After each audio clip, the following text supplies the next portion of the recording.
All right. Finally figured it out. Just once, I am going to get this thing to work right on the first time to try.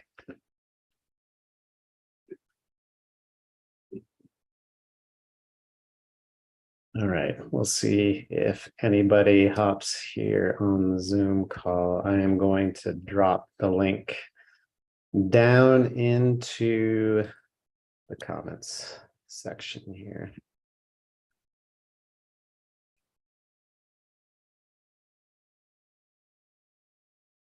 All right. What is going on, people?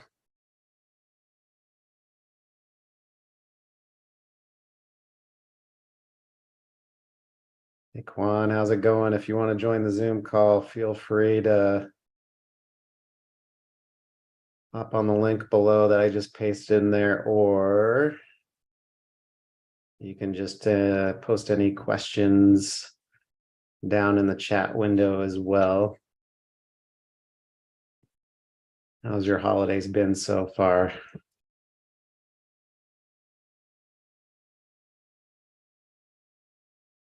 And where are you at? Are you in California?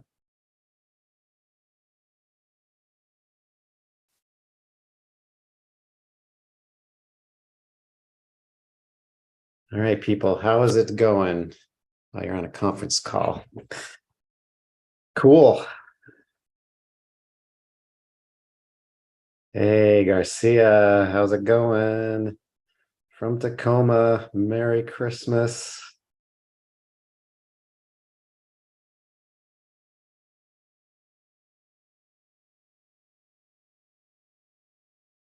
You know Ernesto Cesari? Currently working on a deal with him right now. See, you're friends with him on Facebook.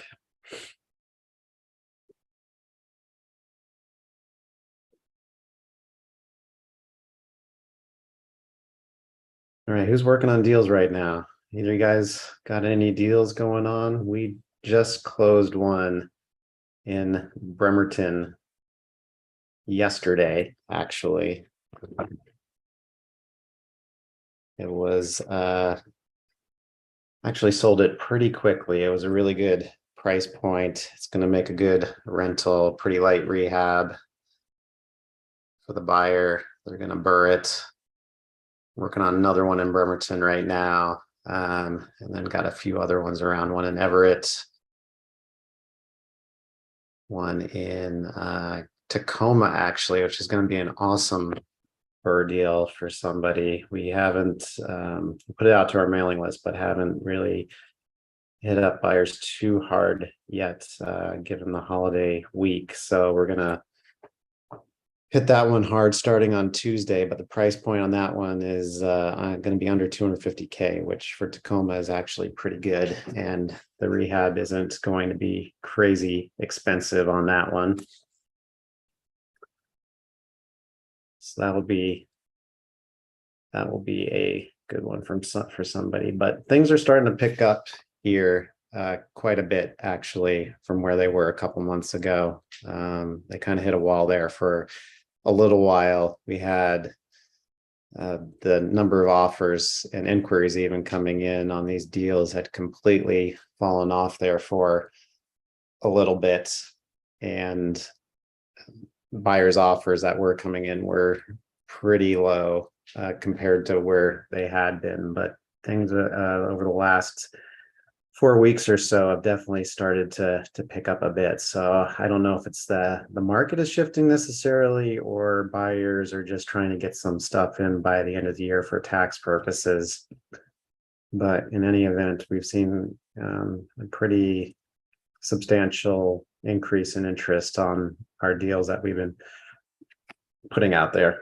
It's not to say that the sellers still don't have unrealistic expectations about what they can get for their deals, but at least we got more people interested in buying them. And I feel like we've got a few more sellers that are closer to throwing in the towel now on just wanting to get rid of their deal. So we got two camps of sellers, the ones that are holding out and think that they can still get what they got a few months ago, or I guess earlier this year, as far as their prices go. And then we got the sellers who are just keep lowering their prices on what they're willing to accept, and are kind of getting to the point where they're just going to be like, I'm done with this thing. Just go ahead and take it. Like, get it done at whatever price you're going to be able to get it done at.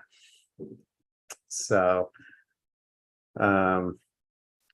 yeah, what are you guys seeing right now as far as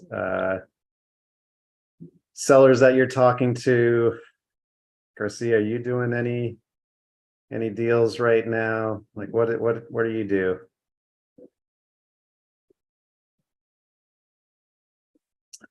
So the other thing that currently working on at the moment is a fourplex in Georgia that I'm taking a look at as a bird deal, and the numbers on that one are looking pretty good. So something over there is actually going to cash flow once it's all said and done at a 70 to 75% LTV. So Garcia, you're doing out-of-state multifamily. That's one thing I'm looking at as well. So I'm kind of saying I'm looking at this deal, taking down this deal myself in Georgia, just outside of Atlanta. It's a four unit. Probably need about 100K in rehab, but we'll rent out for close to 4,000 a month total. ARV is probably going to be 450-ish on it. What states are you looking at specifically? And are you looking at turnkey multifamily, or are you looking at like value add BRRRR type deals? So I own some other properties in Oklahoma and Indiana as well. Got a couple Airbnbs in Indiana, and then a duplex in Indiana, and then probably about 10 units in single family houses in Oklahoma, and various parts. Those cash flow very well. The appreciation, though, has been nothing like it's been here in the Seattle area. So that's kind of the trade-off. Unfortunately, it's, I've got a couple duplexes in Tacoma that barely cash flow. I bird those about 5 or 6 years ago, and then they don't cash flow very much, but they've appreciated like crazy, over the last few years. And then I got these properties in Oklahoma and Indiana, which cash flow like crazy, but they haven't appreciated a whole lot. So South Texas, Garcia is looking in South Texas. Under market value is your goal. Do you have connections to South Texas? Is that why you're looking there specifically, or is there something else that you like about that market?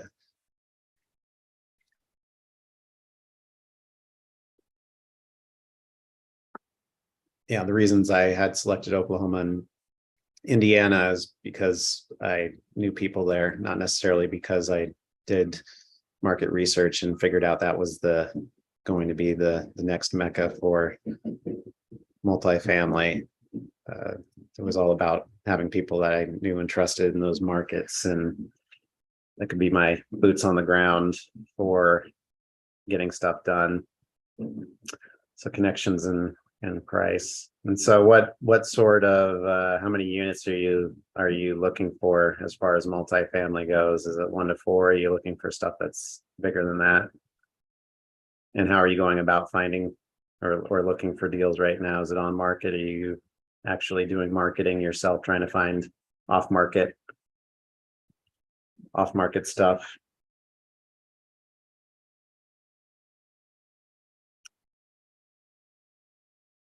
So for me, I don't do very much off market as far as marketing for myself out of state. I've been primarily connecting with wholesalers and agents.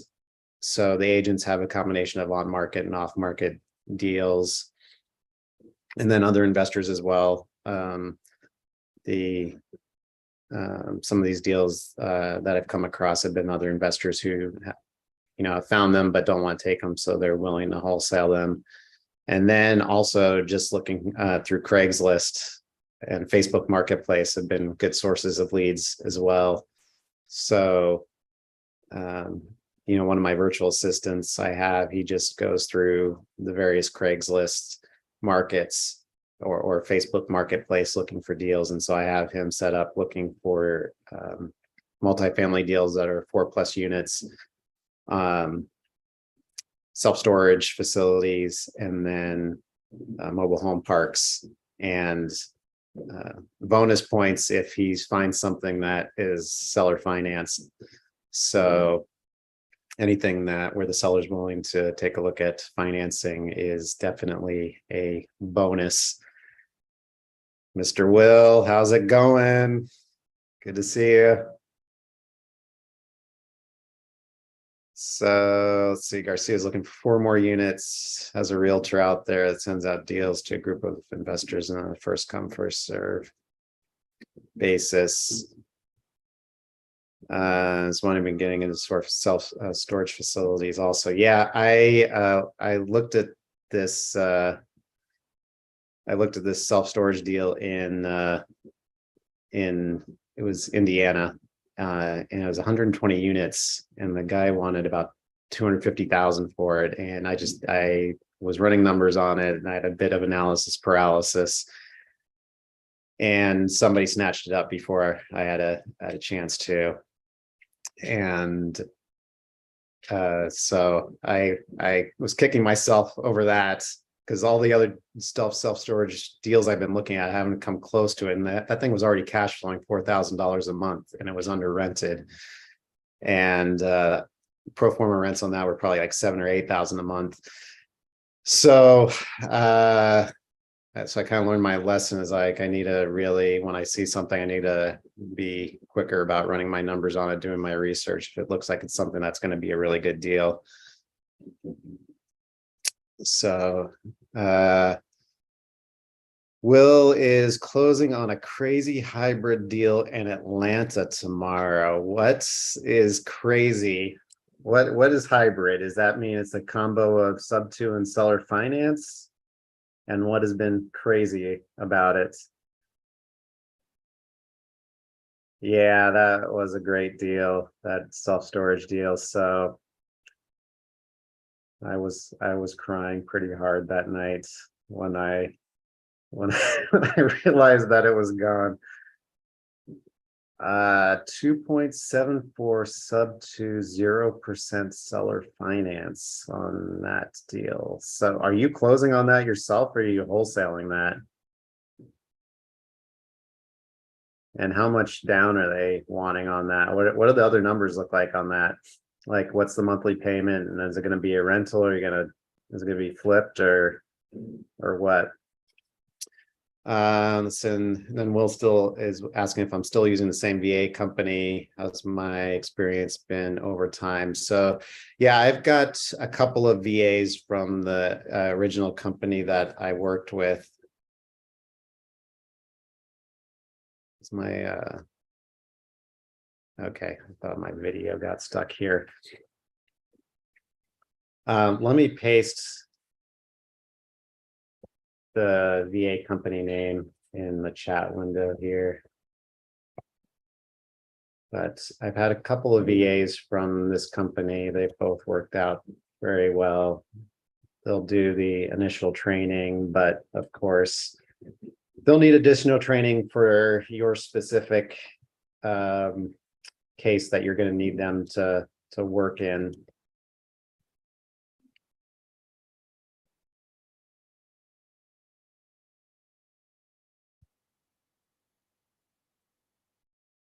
Dang, nice. So you're going to make 35K off of that? Will? That's crazy. So somebody's getting this deal at 45K down.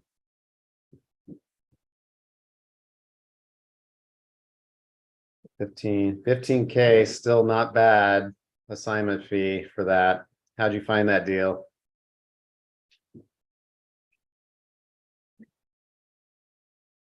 Total purchase price of 485. All right, so they're doing about 10% down, and they're getting Yeah, I found it through another wholesaler. That's awesome. Yeah, so like 10% down, a little less than 10% down. They're getting how much? So they're getting the rest financed at a combination of 2 point something percent interest on the sub two side and then 0% interest from the seller finance side. Is the seller wanting a balloon on that?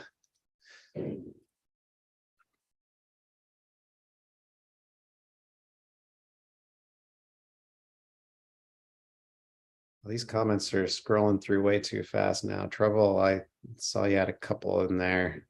So you're looking for deals in Texas or Florida, or what? You have deals in Texas and Florida.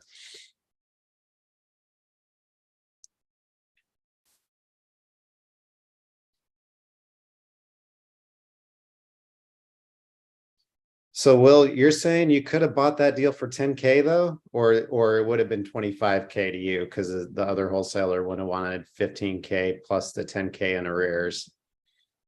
And what is the total monthly payment with both of those mortgages put together?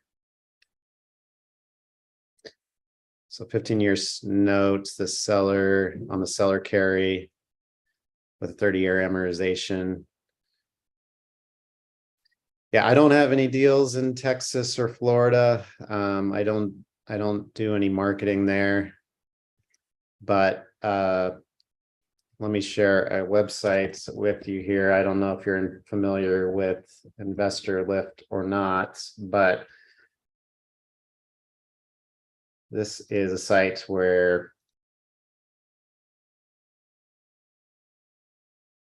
you can go and look at deals from wholesalers. It's kind of like almost an MLS for wholesale deals. There's so many wholesalers on this website now. Hey, Jason, how's it going? So you actually might want to connect with Jason here. Looks like he's got some deals out in Florida.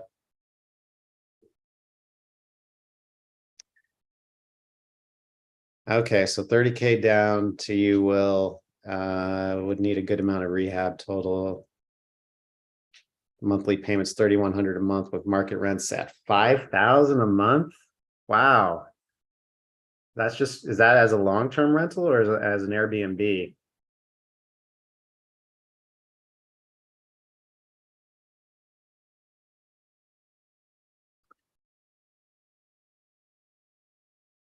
Long-term rental. Oh, it has a one ADU. So that 5,000 includes rent for that ADU as well then.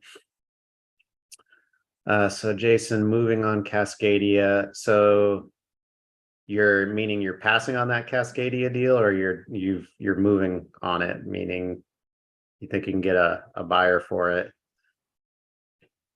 Still working on Graham and then picking up a Snohomish property. Awesome. Yeah, I got some buyers looking up in Snohomish. If you end up getting that thing locked up, would love to take a look at it. I got 2 offers in at the moment. 2 offers on Cascadia.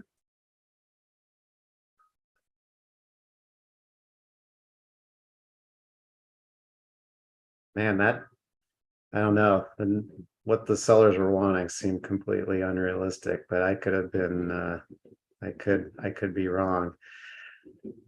Dang, that's awesome. Okay. So you think the sellers are gonna go for that one of those offers on the Cascadia deal?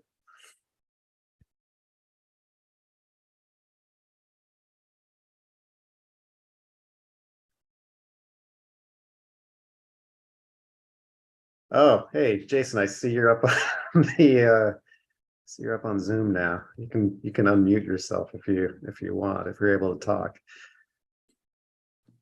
Oh, yeah. No, There you go. the Cascadia, I got 2 deals. One's a little bit lower cash, one's a little bit higher, but they're looking for a 3-year Hello. appraisal to see if it's worth more. They'll kick them back a little bit more as well. So I don't know. The long-term and short-term goals of the seller, kind of he just wants to pay off his house down where he's at. So I don't know. I'll present them both offers. Try to keep my margins the same. Yeah. But yeah, Yeah, no, I well, if mean, you're able to get that thing to work, that would be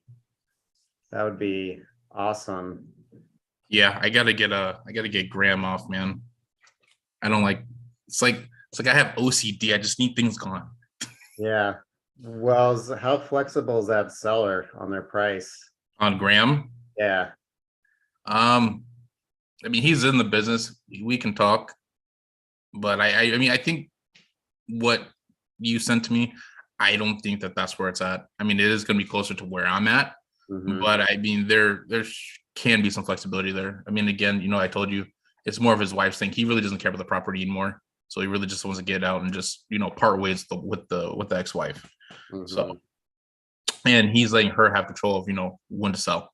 And since he let go of a sale, or she let him pass on a sale, which was I think right around that point. And she was like, I think I told you, somebody was in her ear and was like, oh, it's worth, all this, like if it's worth that much, you tell them to buy it. You're not gonna be able Yeah. to gas me up. Yeah, exactly. Exactly. So But why, so if price is like pretty important to them, which rather than the speed of the sales, why aren't they listing this on the market then? mainly because of the month to month that's there. I mean, it's gonna be a teardown anyways. I mean, nobody's gonna go in there for the house. Hmm. So that's pretty much it. Hmm. I, but We're they'd talking, obviously get a lot more eyeballs on the deal if they put it on the market, right? Than if they yeah. were to sell it off But market. yeah, but I mean, the person that's really gonna buy it, I mean, they're not really gonna be, I guess, really on the market, are they? Potentially. I Got mean, you. yeah, I feel like if for wholesaling deals, I think it's still better to, if you're able to put the deal on the MLS, I think it's still a better way to go than trying to sell it off market. Like Got you. you're just gonna get so many more people seeing that deal, than if you're blasting it out to even thousands of cash buyers. You got, tens of thousands or even hundreds of thousands of people looking at the MLS, right? Hmm. Even though this is a pretty specific type of deal because it's going to be a development deal, right? Yeah. Um, I think the best shot is still putting it on the MLS. So I don't know if how your relationship with the seller is, if they would let you do that, but in some scenarios we've been able to list our wholesale deals on the MLS, if the seller's been open to it. So something worth something worth considering. Got you. I will put that in an advisement, bro. Thank you. Yeah. So how's these other deals that you're working on looking? Um, well, I mean, we're gonna Cascadia. I hopefully Cascadia will be done. I got some kind of favorable terms and some not favorable terms. Mhm. So, really just trying to fine tune them both. Um, it's really like our last conversation, everybody's, hedging their bets, at least 10%, you know, calculating for the new year. But also I'm finding that people's closing, days are, they're going 60, 90 days out on top of the 10% hedge. So that's something to be mindful as well, guys. Meaning, you mean buyers are planning on it taking? On the closing, like they'll ask for a 21-day contingency or 21-day feasibility, and then they want 60, 90 days closing. Like, you got millions of dollars, Oh, but you need wow. 60, 90 days worth of closing. You're Wow. you're trying to beat me up to many places. We're not doing all that. Wow. So why are you thinking buyers are wanting like a 2 or 3 month closing? Because you would think that they want to get started ASAP because who knows where the market's going to I be. think that's the play, and they're gonna see if it does come up or if it does go down. And when you're talking that dollar amount of a house, those swings are kind of drastic. Instead of a $300,000 or $400,000 house, it's a little bit different. You're Yeah. talking 4 grand. We're not talking 100 grand. Yeah. Something totally different. So those numbers are different when you get up there. So I You're mean, saying basically they're kind of using it as a way to get a better idea of where the market might be in yeah, before they have to close on it and potentially exactly, bail on the deal if the market were to go down significantly during that time. exactly. So how much earnest money are you asking for then on these deals? I'm gonna be asking for at least 25. Yeah, I agree. I You agree. gotta have some skin in the game, partner. Yeah. But yeah, 25K, probably like 10K non-refundable if you're going out past 45 days. Because if your feasibility checks within 21 days, and there's really nothing else besides your finances. And if you say your finances are straight, then just show me that they're not straight, but you're not going to string me along for 60, 90 days. Yeah. I can't take the pressure. I got no pressure as it is. Yeah. Yeah, no, we decided to raise our earnest money deposit after we had a buyer bail on a deal and he walked away from 10K without even batting an eye. It was a deal an agent brought to us, and we didn't have any other buyers that were close to where his offer was, right? And so he went ahead and agreed to buy it, signed the assignment on a Wednesday, deposited earnest money, 10K. And then on Monday, I get an email from him, says, hey, Rob, I'm out of this deal. You can keep my earnest money. Thanks. And I'm like, what? So I call him. I was like, what's going on? You just like deposited this last week, and now you're saying that you're just gonna leave the earnest money and walk away. And he's like, yeah. He's like, this is just as the market was turning during the summer. And he said, I've got 9 properties on the market right now, and I had 3 showings across all of them the entire weekend. And if the market were to drop another 10%, he's like, I'm going to just be underwater on this deal. So I'd rather just lose the On 10%. that deal specifically? Yeah, that's what he said. Got you. Yeah, I mean, I guess hindsight's 2020, but so I would have just dropped him across the board. What's Like, that? I'm not in that position. That's different, not being in that position, but just the kind of person I just would have dropped him across the board. I would have went opposite. I would have put a 20 or 30K price reduction depending on the cost of the house, and still probably would have been right about that 30, because depending on, we had this talk, last time too, if you're in the summertime or if you're in the wintertime, you got that summer gas on it. Mm-hmm. Well, that's the thing too. That's kind of why I'm surprised that the buyers right now are wanting to take 2 to 3 months to close, because you'd think that they'd want to be starting these flips ASAP so they're done in the spring. The buyer I'm working with, he's got hundreds of $millions of dollars. So I mean, the way they're looking at money is a little bit different, and I guess the way they got their money tied up is different as well. So it correlates more with the market and everything else, as opposed to a mom and pop that just has everything cash for getting hard money. Mm-hmm. A little bit different. Mm-hmm. If you're funding it yourself and you got crews and stuff like that to fund, they have crews, so they're not just him and whoever else they get. So yeah, so they can kind of afford the additional holding costs, and then they want to keep their crews busy, so they're spacing their projects out a bit. Yeah. So, yeah, that makes sense. Yeah, the person that's doing, the buyers that are doing like just a small handful of flips a year, I can't see them wanting to sit and wait yeah, to close on a deal. yeah, definitely not the mom and pops. Yeah. So the sellers for your deal in Snohomish, how have they been to work with so far? I'm JVing that with somebody else. He got it virtually, and I'm boots on the ground over here, so I'll handle that. Seller's out as well. He's not in town, so all this is virtual with me, boots on the ground.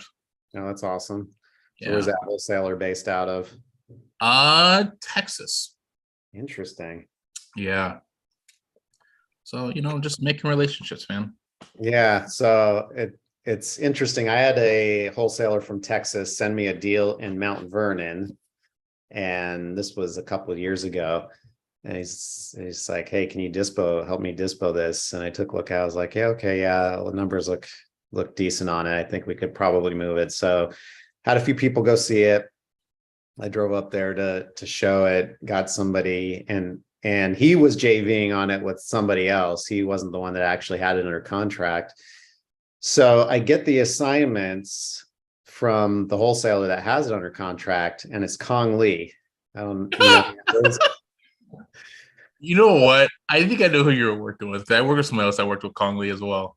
Yeah, that guy, bro. Guy was his name's Eric. I think I he's probably need I need a face. I can't do the names, man. okay. Yeah. So I haven't met him in person before, but I'm, part of Jamil Damji's mentorship group, and he's in there as well. And he knew I was in the Seattle area, so he sent me that deal. But I was like, what? Kong Lee's like got a They're out there, man. property that I just assumed that he had a huge buyer's list and was just selling all his own deals, right? And then Man, that's the Kong Lee tax is 10K. what's all the Kong Lee deals that people get from Kong Lee, just put the 10K on there, bro. Good, yeah, man. yeah.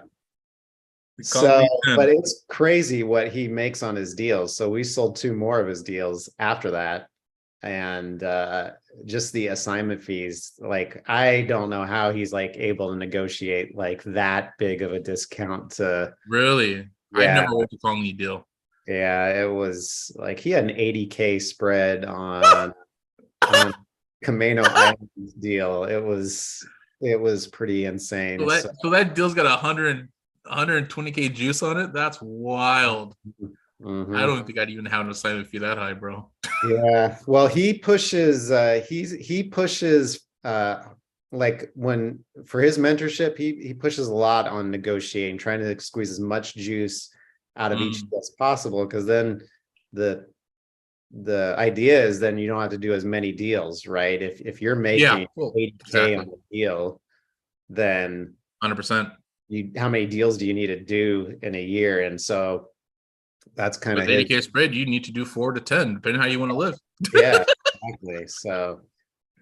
So yeah, but now the deals that we've been helping them with, the sellers just don't have any basis in reality for the prices that they're asking for. Like they're close to retail, the ones that we've been seeing. And so we've kind of been like working with them and saying like, hey, here's where we would need to be in order to sell this thing to a cash buyer. And they're like, oh, geez, the sellers like it's not even under contract for that price.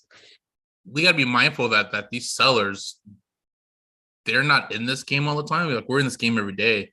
They're gonna be a year or 2 behind. Just like everybody coming into wholesaling because they weren't that up to speed on what real estate was really costing. So everybody just got a fuckload off of it and made a lot of it. But that's because they're a year or 2 behind. So it's gonna be that way for them to come back to reality as well. And people had to keep that in the forefront of their mind that they're out here. And I started, testing out, standing up. I call it standing the customer. It's more of a car salesman term, but hey, you want retail for your house? Hey, great. For everything that that hasn't been remodeled, I'm going to take off a dollar amount that's going to cost to do. Is that okay with you? Cool, great. Done the kitchen the last 5-10 years? Nope, 30K. Bathroom's done, 7K. And that's what and I need to get above retail to be profitable. So I mean, these aren't really grand expectations that we can get for the home. I mean, what are you trying to walk away with? What do you owe in here? Well, how can I help you find another house? Giving them both services. So, but really, doing it in a nice way, but a respectful way, and just be real with them. I mean, don't be a beat around the bush with these people by any means. Yeah. Well, I think the problem though that we're seeing is that there's other newer wholesalers that are giving some of these sellers unrealistic expectations about what they can get for their property. And so they get this number in their head and they're like, well, I was talking to this other person, they offered me this, and that number wouldn't work for actually selling it to a cash buyer. But some of these newer wholesalers are just so excited to have like a motivated seller talking to them, or maybe not even with a bone, and so they're willing to say, oh yeah, I could get that price for you, right? And then they can't, and then the seller's just left with, but they said they could get 400. Like I had this conversation with the wholesaler that had locked up a deal up in Everett, and he's like, hey, can you help me dispo this? And I took a look at it and I said, well, what are you wanting to get for it? And he said 420. And so I took a look at it. I was like, I think we can put this out at 320. I was like, can you walk? And he's like, well, it's locked up at 400. I was like, well, can you walk me through the process of how you came up to that, like how you know, came upon that number? How'd you calculate that number, that offer price? And he's just like, well, that's what the seller asked for. Face palm, like, no, you can't do that. So now that seller's gotten in their head, right? Well, this guy offered me 400 for it. Like how is he going to go back and try to negotiate an 80K price reduction now from that seller? Given that that he's got his expectations anchored at 400, and we'd have to be like at 300, lock it up at 300 and try to move it at 320, So I feel like there's a skill set at all. Yeah, I feel like there's a lot of that going on still. Yeah. As well. And then same thing with agents, right? Like you've got agents that are good and will be realistic with the sellers and say, hey, here's where things are at. Here's where your property would need to be listed in order to get it, to sell within, maybe 30 days, some reasonable time frame. And then you got other agents who, because the seller might say, oh no, but I want to get this price, and yet so the agents won't, like you got agents that won't agree to list it for that. They'll be realistic with the sellers, say, hey, this is where you need to be. And then they're gonna make their 3 or 2.5% regardless. Unlike me, mine's is on the front end. Well, they won't make their 3% though if they don't sell it, right? So yeah. So you got the agents that are realistic with their sellers, and then you got the agents that'll say, okay, yeah, let's just go ahead and give it a shot at that price. And then they know that they're going to have to do a price reduction at some point, right? And at that point, it's already been sitting on the market. So I called these listings up that have just been sitting there for a while, and it's like almost the same exact conversation with every single one of these sellers. Oh, no, my property is worth this. We already did a bunch of price reductions. We got people interested in it. I'm never going to take an offer below this price. And it's like the same thing over and over again. But there are some motivated sellers still on the MLS, and it's going to take some effort to find them. But I had one, and this is an example of missing 100% of the shots you don't take. So this agent sent me this deal. It was on the market, and she's like, I know the listing agent, the seller's super motivated. You should just make an offer on it. So I took a look. It was listed for 400. I was like, I probably need to be at 300 in order to get this thing to move. I'd either buy it for myself or wholesale it like at 300. So talked to an agent. I said, I need to be at 300. She's like, well, let me talk to the listing agent. Listing agent came back, said, don't even bother submitting anything under 350. So wait a couple weeks. They dropped the price to 375. I said, hey, what do you think of submitting an offer now at 300? She's like, no, agent said, don't even bother submitting an offer under 350. So it's just a waste of time. Let's not do it. So I said, fine, let's just see if it sells at 375. Wait a couple weeks. If it doesn't sell 375, let's just throw them an offer and see what happens. Come back 3 weeks later. I check in on this property again. It's already sold. And I'm like, wait, what happened? I took a look, sale price 305. I was like, I was 5K off. It would have been pretty minimal effort just to submit an offer, just to get something in front of them. Obviously, the seller was super motivated. Their listing agent was full of shit. They would have taken an offer below 350, obviously, if they took an offer for 305. So, yeah. Rob, I got to get going, man. I got to go get this Bainbridge property real quick. Oh, yeah, forgot to tell you. Get a Bainbridge. So I'm going to go look at this. I just sold a property in Bainbridge this week. Got another one too. So really? Yeah. Yep. All right, man. Good luck. I'll let you know what's what, man. Have a good rest of your day, guys. All right, thanks, you too. See you. Bye. All right. Will, do you got any other deals that you're working on around here? And also, do you have any boots on the ground in the Atlanta area? I'm looking at a fourplex there. I would love to get some contractor resources to get some eyeballs on it. So I'm looking at keeping that deal for myself and burring it. I got a purchase price of under 200K on it, 100K rehab and an ARV of about 450,000. So that's the type of deal I'd like to keep for myself. And I'm looking for investors to partner with on that particular deal, and then also some other deals I'm looking at in self-storage and mobile home parks. So if anybody's interested in partnering up on some value add deals, I'd love to talk to you. Okay. Yeah, I dropped the Zoom link in earlier, but it might have scrolled past already. Let me find it here. If anybody else wants to jump on the Zoom call, feel free to as well. There we go.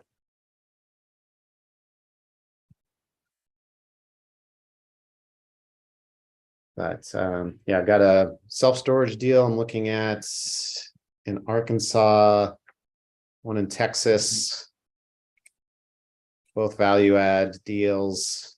We've got some other stuff in the pipeline that I've just started taking a look at. So I'd like to start closing on some more of these, and would love to partner up with some investors that would be interested in those asset classes as well. Mr. Will, what is going on, man? What's happening? Happy Wednesday for you. How was your Christmas? Good. I can't believe it's over already, actually. Right? Flew by. Yeah.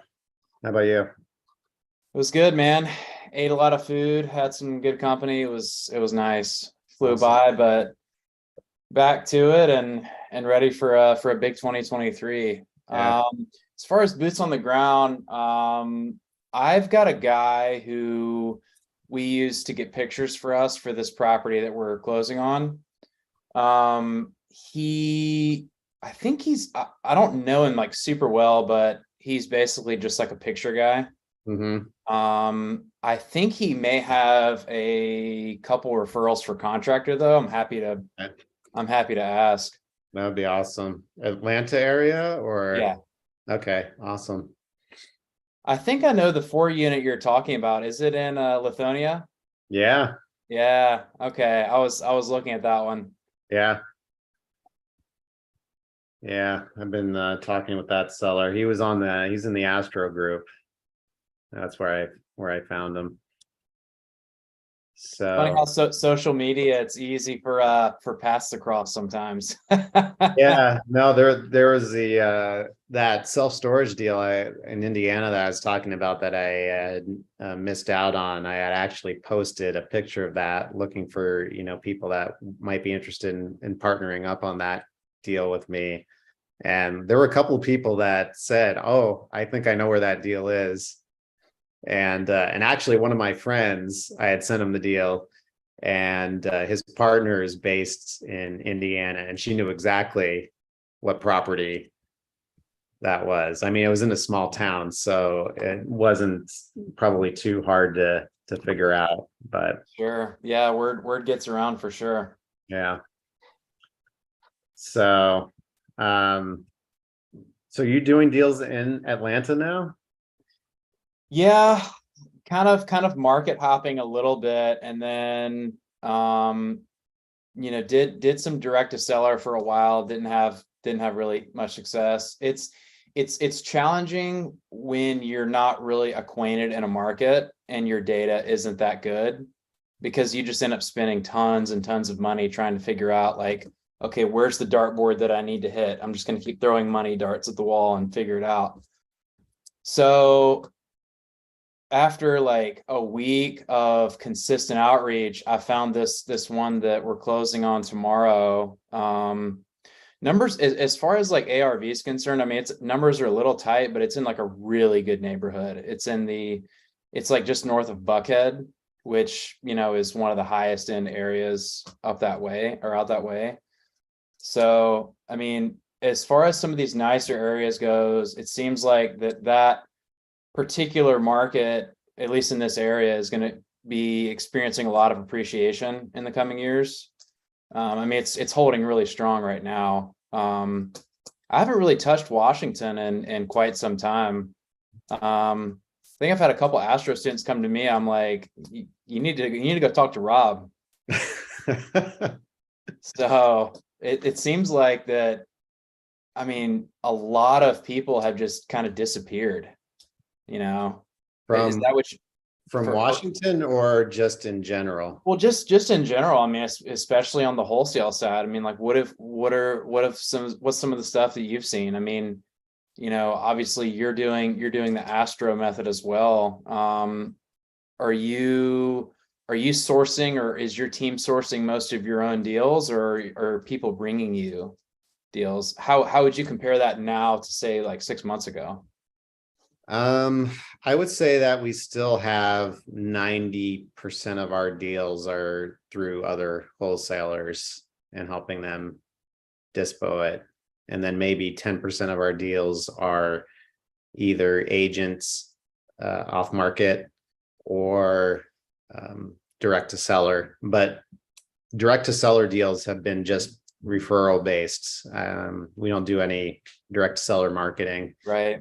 So yeah, so I'm curious then. So did you change markets because of how things are right now in Washington as far as selling deals?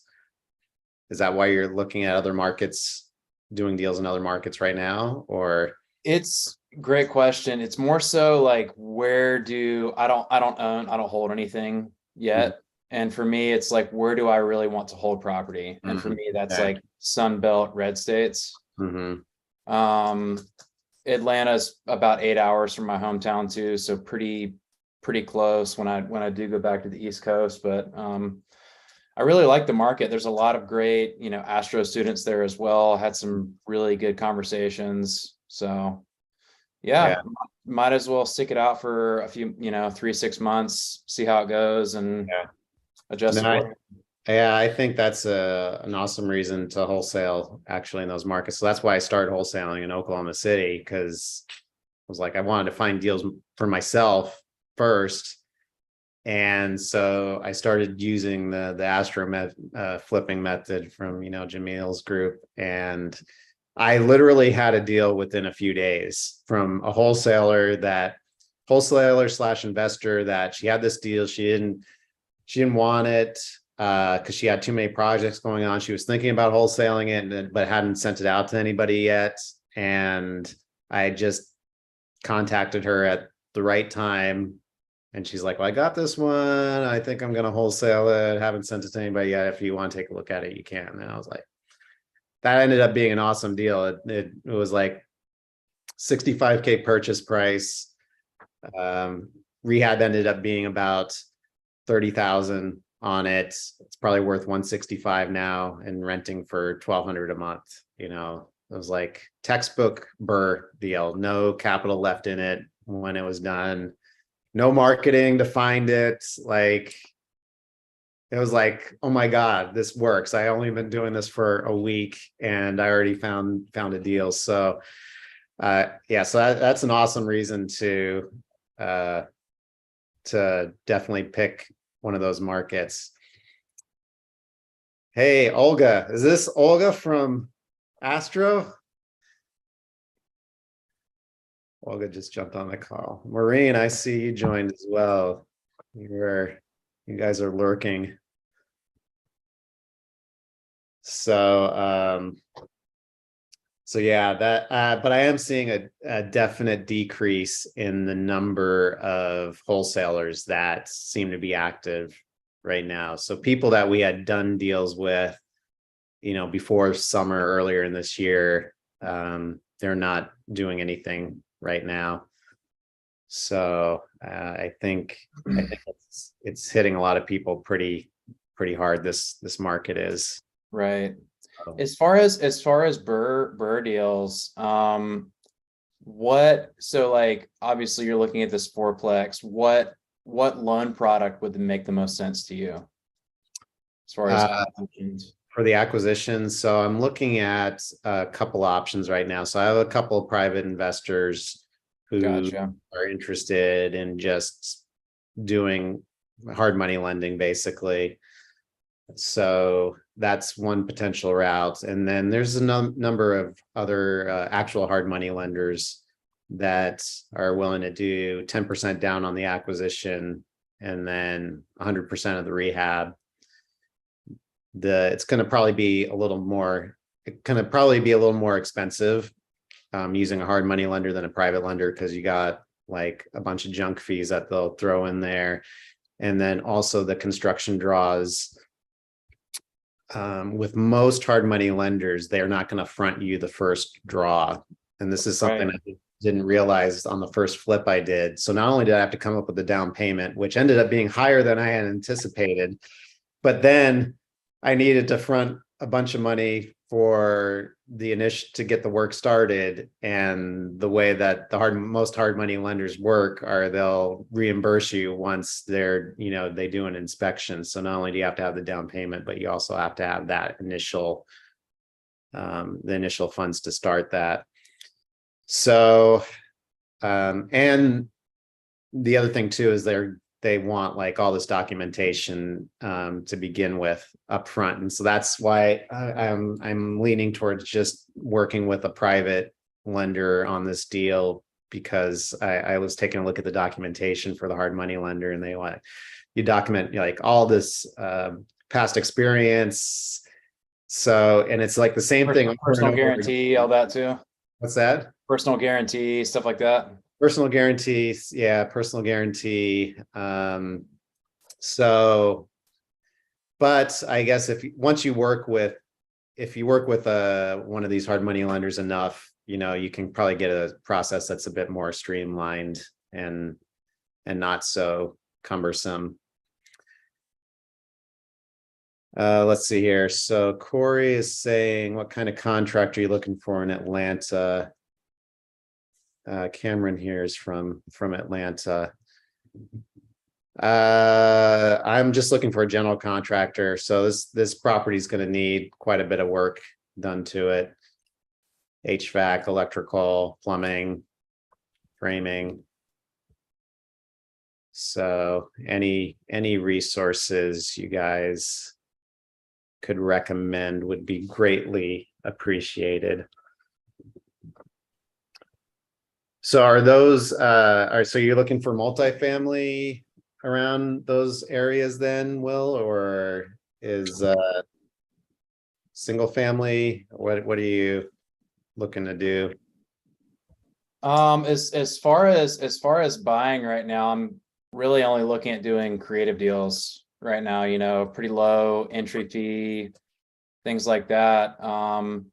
And obviously continuing to wholesale, more so targeting the creative opportunities, sub to seller finance instead of just cash. Mhm. I mean, it's almost like 8 out of 10 realtors you talk to will say, oh, we've had this X amount of cash offers at this number, and none of them make sense. Mhm. They'll shut you down so quickly. This was actually a first. I talked to one this morning, and property has like really low equity. I mean, if it's listed, if the seller were to sell it traditionally, he'd have to come out of pocket like 15 grand. Oh, wow. And the listing agent said that they're working with another investor right now, who did a subject to offer. It's like 3.2%. Mhm. And which is encouraging to hear that, hey, like people are actually, even though it's not me, it's somebody else is coming in and helping this person who's in a tough spot out of the situation. Mhm. So just some things I've seen lately. Yeah. I think with some agents, it's going to be a bit of education though, because I don't think many are familiar. Maybe they're becoming more familiar given the state of the market, I guess, with what sub two is and just creative finance in general. But I've talked to agents who have said, "Oh, you can't do that. That's illegal. You can't take over somebody's mortgage payments, unless the loan is assumable." And so, Biggest thing is definitely having a rock star closing attorney team.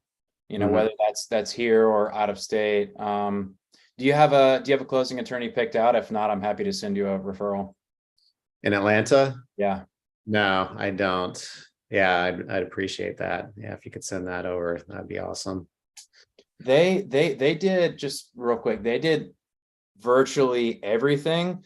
Want to hop on a Zoom call and just kind of break down all the steps that they went over, but this property is in pre-foreclosure. The closing attorney handled the list pendants release. They handled the speaking to the loan the loan servicing company, or excuse me, the mortgage company. Like, they handled everything. Like, I've never seen a title company or closing attorney go like above and beyond. And it's just been a really great experience. Like, we didn't have to file a chapter 13. We didn't have to get any of that. Like, they handled everything, saving this guy from his auction date, which was supposed to be next Tuesday. Mm.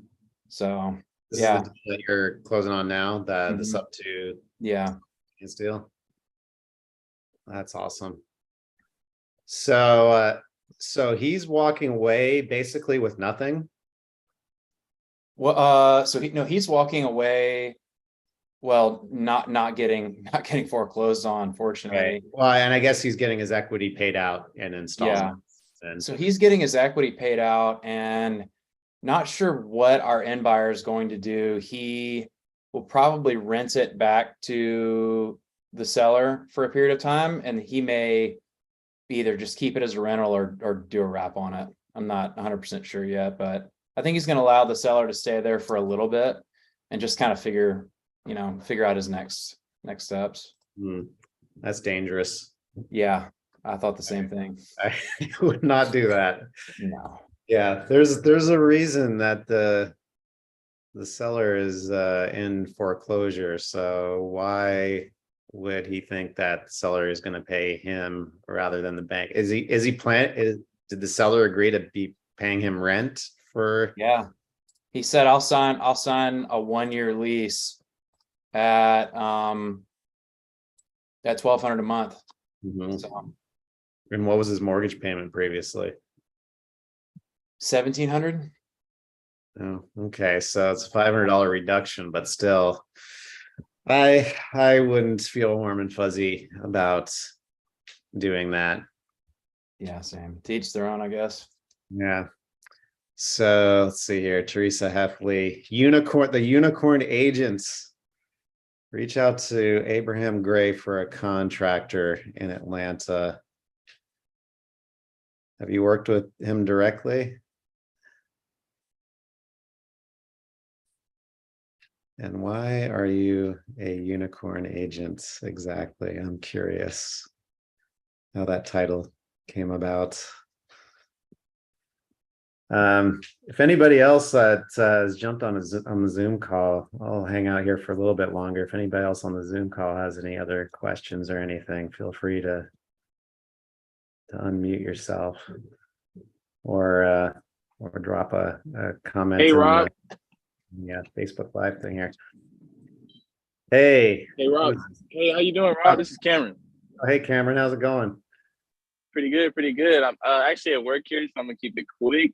But I'm in Atlanta, and I have a contractor. My father-in-law is a fixer and flipper. He works for a general contractor, so I can definitely connect you with a contractor out here in Atlanta. Okay. And I have to get his contact from my father-in-law, so I can contact you however you see fit and send you his information once I get it. Yeah. Awesome. Yeah. So you can just DM me on Facebook. That'd be fine. Okay. All right, we'll do. Awesome. Yeah, Teresa's vouching for you. So Thank you, Teresa. Yeah, Teresa's great. And Corey in here as well. He sent the Zoom, so he's great as well. We work together. Yeah, But I'm Rob, here are in you Olympia, and I'm in a group. We kind of got together originally with Pace Morby's Gator Challenge stuff, his early Gator stuff, and then that's where Teresa and I are in that group, and then they started doing like the multifamily challenge. Pace did with, he's calling it the Elephant Challenge this month or whatever, and then Cameron's on that. So we kind of are in a pretty active group together that's kind of all over the country, where we're kind of, you know, working on underwriting and helping each other with resources and stuff like that. So That's awesome. So I saw an ad about that Gator Challenge. I'm curious, what is that all about? I'm not part of Pace's group, although I know some people in there. But so essentially it's joint venturing on, usually with wholesalers or fix and flippers, in order to get them essentially gap funding sort of thing. So kind of assistance with like you know, earnest money or probate fees and stuff like that. That's like something you just need for a little while, usually under 90 days. So kind of helping out with that sort of funding. And so they originally called it Gator lending, but it's not really accurate, because you usually are doing more of a joint venture where you're paid out of escrow directly. It's not like a loan with, you know, terms and stuff. It just gets paid out. So essentially you're just coming in as a partner with the, you know, earnest money or whatever kind of cash needs to be there to get the deal done. And then you get paid out at escrow and walk away, and everybody's happy. okay. But if it's gap funding though, so I can understand that if you're like lending for the earnest money deposit on a deal. But if you're doing gap funding on the deal, then that's something that would have to be. Yeah, I gap funding's the closest analogy, I guess. It's not specifically gap funding, but yeah, usually there's you know, there's a JV agreement and a note or whatever, and but yeah, it's very short term anyway. Okay. Interesting. Yeah, I've been seeing ads for the Gator method, and I haven't been sure exactly what that has meant exactly. I see people posting about needing loans for earnest money and stuff like that, but I wasn't sure if that was the only thing that it covered, or there was other. It could be just about anything, and we've seen a lot of people just basically asking for shorter term and lower value private money, you know, because usually, you know, your typical hard money or private money, they're not going to touch anything under 50K, you know. So the whole point is that it's just a chunk of money for a very short term. I see. Okay, interesting. Okay, that's cool. So all you guys are all you guys in the Atlanta area as well, or you just met each other through Sub 2 then? So the person that started is Chino Monte, who's a Sub 2, and he started our group when we kind of came in at the early Gator program. So Teresa and I are both in that. Cameron was in the Elephant Challenge, so he's not doing the Gator thing himself. And what's the Elephant Challenge consist of? That's essentially finding you know, creative finance multifamily is the idea, more or less. I saw somebody posted on Facebook a tweet from a commercial real estate agent somewhere, and that agent's tweet said something about I'm getting tired of Pace Morby students hitting up my LoopNet deals asking if I will do 50K down on a $5 million property and creative terms. So I have a feeling a lot of people must be doing that right now.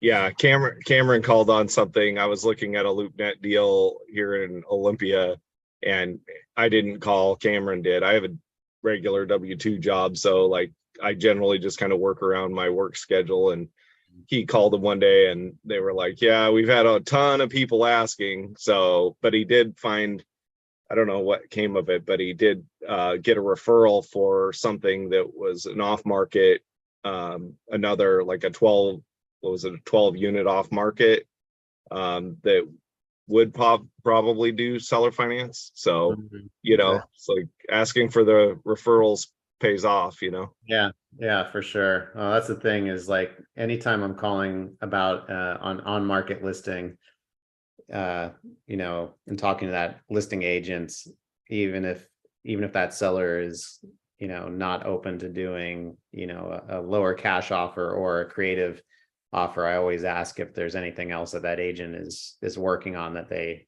you know, either have coming up that isn't on the market or on the market where they might be open to something like that. So even if nothing comes of that deal itself, just establishing that relationship could be valuable, you know. So Daniel's asking who most of my end users are for wholesale deals these days, and do I still believe if a deal is good enough that the investors will come? Yeah, absolutely. If the deal has to be good though, like it has to be better than it was 6 or 8 months ago for sure. You know, we could sell a deal at 70% of ARV previously, and now we're, you know, closer to 55% or 60% of ARV to a cash buyer. But most of the, I'd say less buyers flipping now than before. So we're seeing a lot more offers on deals that make sense as rentals or buy and holds, BRRRR deals. So anything that you can get locked up that has the potential, especially cosmetic type rehabs, where, you know, they can get in and out in under 30 days, get it back on the market. Those are the types of deals that are still selling a lot easier than deals that are, you know, major rehabs. Those deals have to have a really significant discount to the ARV in order to sell. But yeah, if you lock up something at a good enough price, I wouldn't say the investors will come. You have to go find them. It's not as easy selling a deal now as it was earlier this year. But if you've got something where the numbers work, then you can for sure still find a buyer for it. Yeah, the market shift has been interesting for realtors and wholesalers alike, and sellers and buyers. So everybody's, you know, having to adjust and kind of pivot. And so definitely seeing a lot less volume than we were previously, but I think that's going to start changing over the next few months. I mean, we've seen things pick up over the last few weeks, and kind of like I mentioned earlier, it's not quite clear, and if that's just a year-end thing, people trying and buyers trying to pick up stuff for tax reasons, or overall sentiment is actually changing, and people are becoming a bit more optimistic maybe now that the rate increases are going to be slowing down or topping off. So yes, lipstick rehabs, Teresa, is where it's at right now. Those are the ones that are definitely easier to sell these days. So anybody else have any questions? If not, I will go ahead and close it down and be back next Wednesday. But I was glad everybody was able to jump on here, and hopefully we'll be getting some more deals done in the next few weeks. So if you got anything that you want me to take a look at the numbers on, or have another pair of eyeballs on, feel free to DM me, and you know, we can pull some comps on it. I've got access to MLS here in Seattle, so we can pull up some data and see what we think something might be able to sell to a cash buyer for. So what is the easiest to sell these days? So Daniel's asking, did I say light rehabs? Yeah. So and Teresa kind of reiterated that lipstick rehab. So anything that's really cosmetic, that can, you know, a buyer could come in and, you know, in a few weeks, be able to turn it around, you know, new flooring, paint, carpets, countertops, painting cabinets, that sort of thing. You know, those are the ones that investors are really liking these days, because it's less risk for them. Not knowing, you know, if something's going to take 4 months to rehab, not knowing where the market's going to be 4 months from now. That's why they're asking for a lot bigger discounts. So, and then do I JV on deals? Yeah, absolutely. If you got something, if you come across something that you don't want to list, or the seller doesn't want to list it, yeah, hit me up.